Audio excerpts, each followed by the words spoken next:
Hey everyone, how you doing today? We're the real estate ladies of North Atlanta, Mary Ellen Vanakins, Sue Jennings, and today we're talking about real estate needs when adult children have moved back home for many specific reasons, right, Sue? Yeah, there's boomerang kids. We Yes, love they them, go. but sometimes they come and go and then come and go again. Yes, exactly. So, what are we going to discuss today, Sue? Well, we're going to look at space needs, in particular for buyers, and we're going to consider privacy.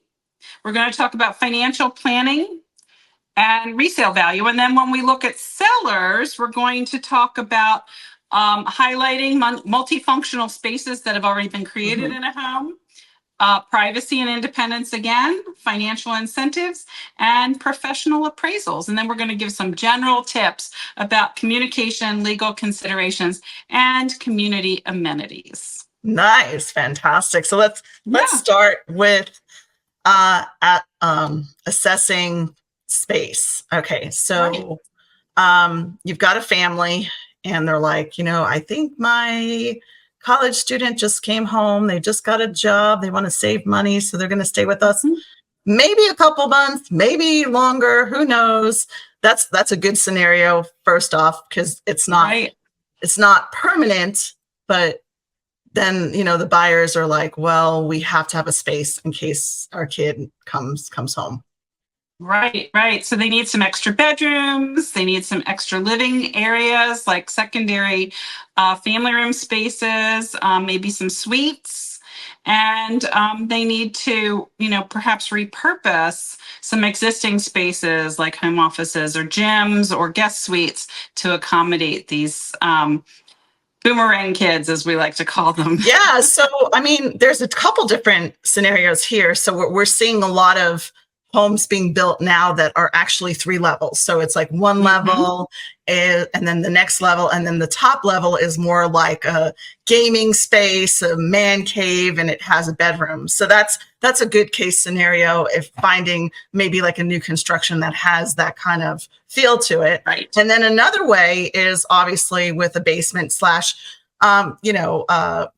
area where you can repurpose that for your older child that came home after college and they're just working, and then they might have a separate entrance there, so there might be a little bit more privacy there.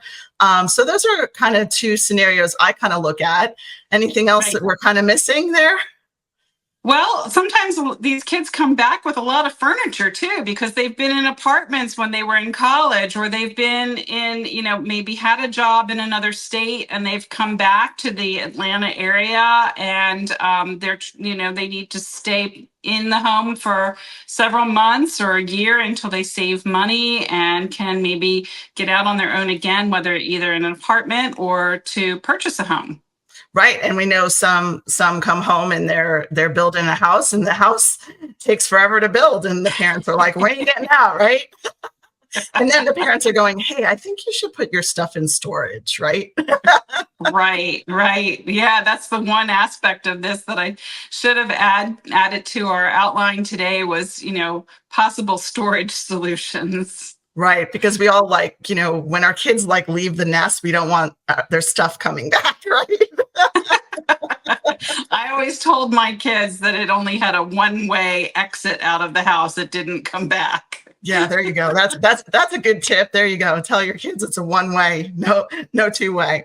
All right. Right. So we talked about privacy, different scenarios for privacy, Hmm. financial planning. Like, are you going to ask your adult child to give you some rent? Are you going to ask them to pay for certain things? Are they going to have their own space to cook, or are they going to be eating Hmm. dinner with you? Those are like scenarios that can stress a family out a little bit, I think. Right. So when we're working with buyers that have adult family members living with them, whether it's children or even if it's parents moving in with them, aging parents, we always like to look for special, like flexible spaces, split bedroom designs, finished basements, detached guest houses.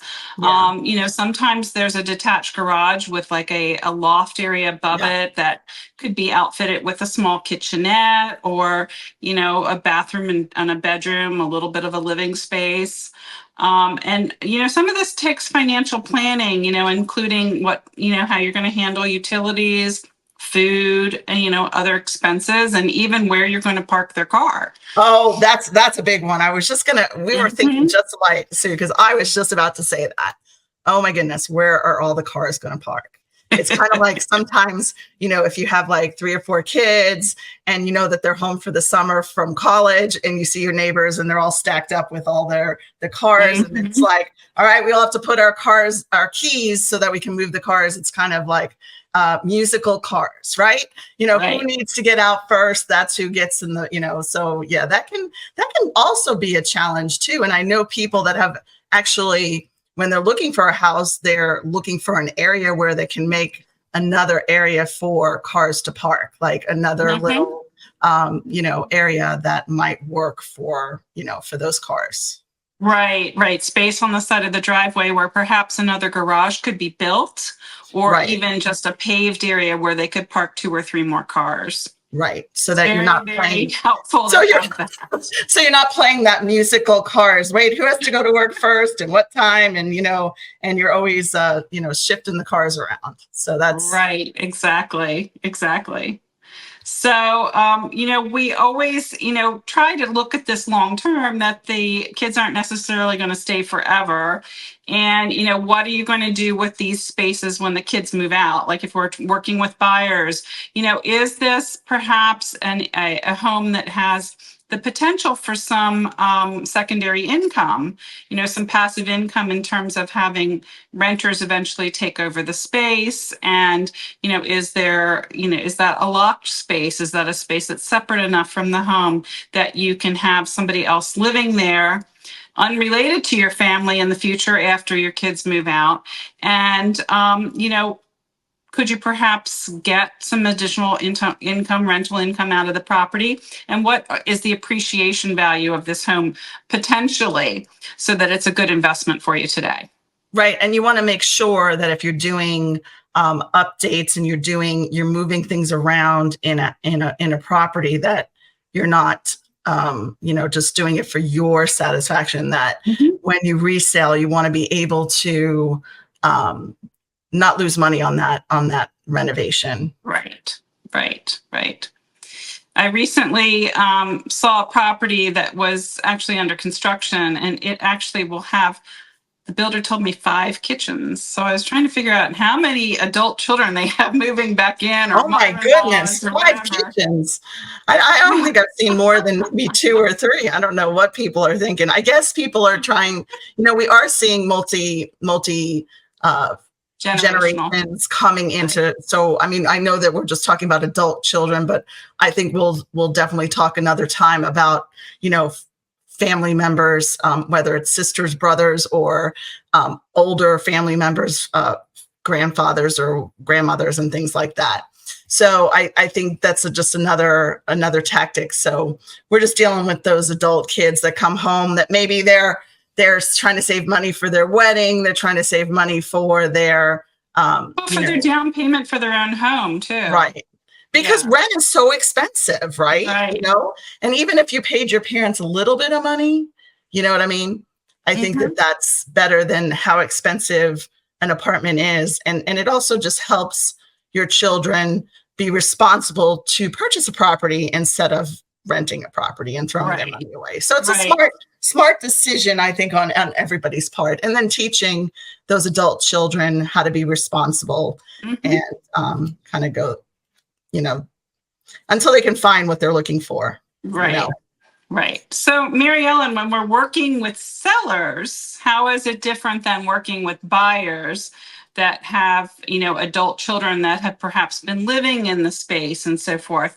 How do we highlight these multifunctional spaces and use Mhm. it to our advantage in Yeah, listing the definitely. home and getting the most amount of money in the least amount of time for the property? Yeah, I think you have to look at what they've done to the spaces, and we just have to highlight. Now, like a perfect example is if you have like they call it an in-law suite, where you can promote it that way. If they have, something in the terrace level basement area that has like functional kitchen or whatever it has down there, you really want to really market to that The type of uniqueness buyer. of the space. Yeah. I mean, so you have to really kind of look at what is a buyer looking for. Right. Because So buyers are are they, looking for that. yeah, are they interested in something that has separate entrances, maybe ensuite bathrooms, finished basements, locked spaces for security? Is there soundproofing? Is there a kitchenette? Right. What's the lighting like in the space so that, it feels like a natural area and sunlit and it has a positive vibe to it in general. Yeah, so I mean, I think it's very. I think if you're having adult kids come in and you own a house and you're doing a couple tweaks to it, and then you end up selling your house, I feel like you're definitely going to get your money back on what you've done. If you're adding a garage, or if you're adding like a kitchenette or something down in the terrace level, or if you're just adding some of those different amenities to the house. Right. People are always looking for that. So it's not a bad investment to do that. Right. And just remind everybody that as you do some renovations to your home, make sure you're bringing everything up to code, because when you do go to sell, that is something that a home inspector will be looking for, to make sure the renovations were permitted as well as up to code at the time that they were done. And these can all be attractive selling features of a home, to make it unique, to make it stand out. To show the potential rental income of a property, or the potential of, what you can, this property can possibly be for another family. Yeah, no, I agree 100% with everything you've said. I mean, I don't know what more we can say in the aspect of, just make sure you're doing things up to code, make sure you're doing things that you think will increase the value. And if you have any questions, you reach out to some professionals, and we will show you some articles that say if you do this to a house, you're never going to get 100% of your renovation cost back in the sale of your house. Right. But we can assist by doing comparative market analysis for people. We can also, if need be, if something's really, really unique and a standalone property that really doesn't have many comps in the area, we can always bring in an appraiser and have an appraisal done of the property to just get a true valuation of what the property is currently worth. And in certain areas and certain neighborhoods, you don't want to over renovate and over update your house, because you're not going to really get that value back that you want. Right. So in general, we think it's very, very important that, you communicate with your family members, both when you're buying and selling, as to what everybody's needs and preferences are, and, how you can add those needs and preferences to your criteria as you go through the home selection process. And then you want to also consider the long-term plans and the implications of, what these spaces are going to end up being, and future living arrangements for those spaces, whether, those children are moving out or plan to have more people moving in even. Right. And I would say definitely it's important to have a time frame with your adult kids on what's your plan, how long are you planning on being here, and reevaluating it all the time, because don't make it too comfortable for them to be at the house, right?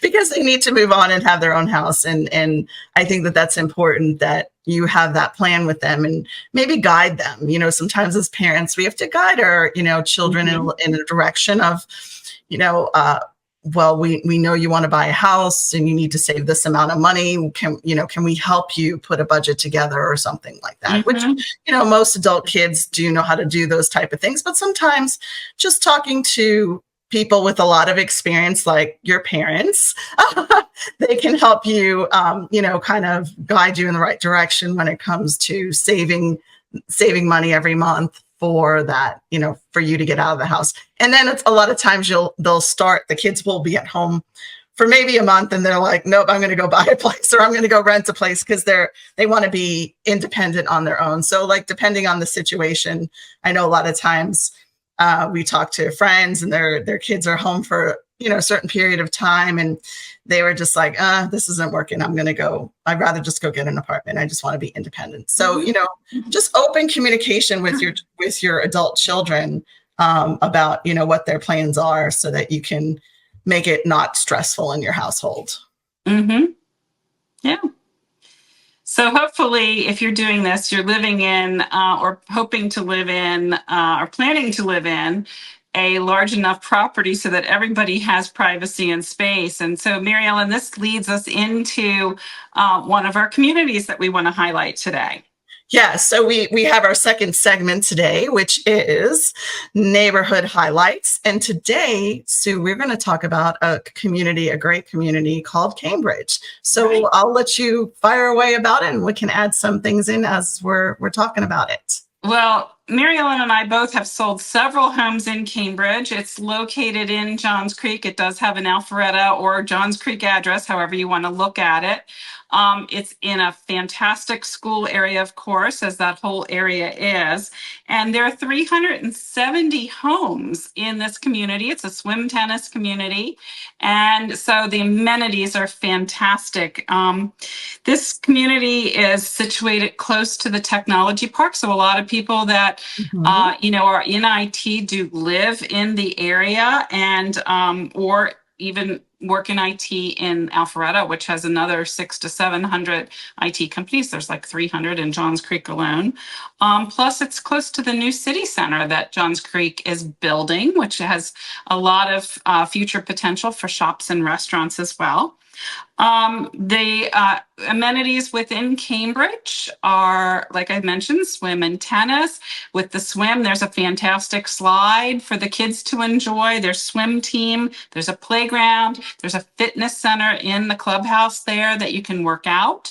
And what's nice about these properties is they have nice sized yards. Some of the yards are really level and can be fenced in and can be fantastic spaces for you to entertain family and your kids to play and so forth. It's just a beautiful area that's landscaped well that you can take a walk through.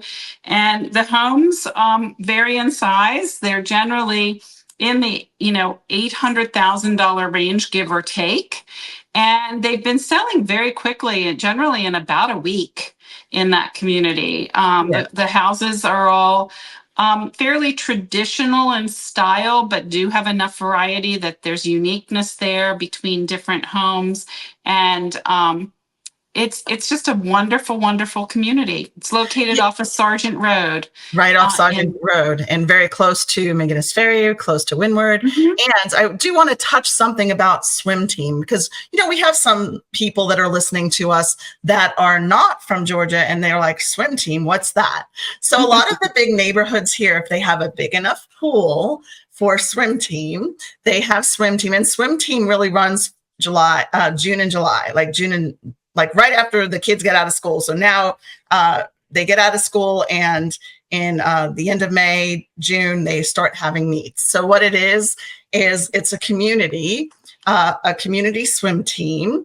And you've got kids of all different ages and they have swim meets. And the swim meets are usually on Thursday nights and you go against different swim teams throughout the metro Atlanta area. So it's really like a fun, it's social, it gets the kids out.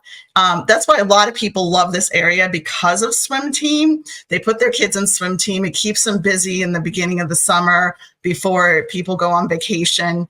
And it's just it's really a social thing, and it's social for the parents too. So if you want to be involved in your community too, it's kind of a fun thing to meet your neighbors by doing a swim team. So it's really fun, really fun. Another way to meet your neighbors in Cambridge is to join one of the tennis teams. They do have Alta and USTA tennis teams there for both men and women and mixed teams as well that play other community neighborhoods in the area. And Alta is a very unique thing to Atlanta. It's Atlanta Lawn Tennis Association. We don't play on the lawns here, but that's the acronym for the organization, just like USTA is for the rest of the country for tennis. Yeah, so it's really popular. Tennis is really popular here. And of course, pickleball. Everyone's playing pickleball too. Mm-hmm. And Alta has started pickleball teams and out of different subdivisions as well. So you're getting all those activities. So it's really a lifestyle. The schools are fabulous. It's a lifestyle. Mm-hmm. And also we have a lot of this information. If you want more detailed information on our website at northatlantaluxury.com, where you can go under neighborhoods and communities, and you can find these communities in there to find out more details. And if you want any more details, reach out to us. So that was our neighborhood spotlight for today. And then our next segment is what we love about North Atlanta. So today we're going to talk about coffee. So we always in our segment here talk about two different places in the North Atlanta area that we know, love, and trust, and just kind of giving a shout out to some of these areas. So mine is Warm Waves, and Warm Waves is in downtown Alpharetta. It's right on South Main Street. It's a cute little building. It has great outdoor space. And they have the best quality coffee from different original countries from around the world. So that's what they're kind of known for, which is great. They have sweet pastries, savory pastries. They have gluten-free and vegetarian parfait bowls, vegetarian quiches. They have egg bites. Now, we know this is like the in thing right now, egg bites. Starbucks has them. Everyone has them. So it's just, people are trying to get a lot of protein. So they have egg bites as all. But what was really kind of interesting is recently they've had a beehive latte. Listen to this, Sue. Honey, vanilla, cinnamon, coffee latte. Does that sound interesting? That sounds really great. It sounds interesting. Coffee. And you can have it on ice. You can have it hot. So we just wanted to give a shout out to Warm Waves in downtown Alpharetta. It's a great place to meet friends, meet family, meet, clients, whoever you want to meet. And they love the outdoor space because then you can look into downtown Alpharetta. There's always people there. So if you're like by yourself, just go in there, sit outside, and strike up a conversation with people. It's all about community. So, Sue, now we're going to go on to your favorite, or one of the things you love about North Atlanta, coffee. Right. And which coffee place is one of your favorites? Well, the coffee place that I love actually has multiple locations. The location that I frequent is the one in downtown Alpharetta as well. It's called Valor Coffee. Valor has very, very curated recipes for different coffee drinks. In fact, I went in there last week and I had one that tasted like key lime pie. And wow. It was delicious. It was over ice, and they had shaved lime on the top of the foam of the coffee drink. And what they do is they have seasonal drinks. And every time I go in, the menu for the seasonal drinks has changed in addition to their standard menu, but the seasonal drinks are always fun, always creative, and always delicious. And I will usually say to the barista, what's your favorite? And the barista in this particular situation recommended this drink as her favorite. And she's like, do you like key lime pie? I'm like, I love key lime pie. So what better than a fresh iced coffee that tastes like key lime pie? I mean, I was drinking it going, I know there's coffee in here. I know there's espresso in here. There's a shot of espresso in here, but this is just so delicious. So Valor's a very, very small shop, but they do have outside seating as well.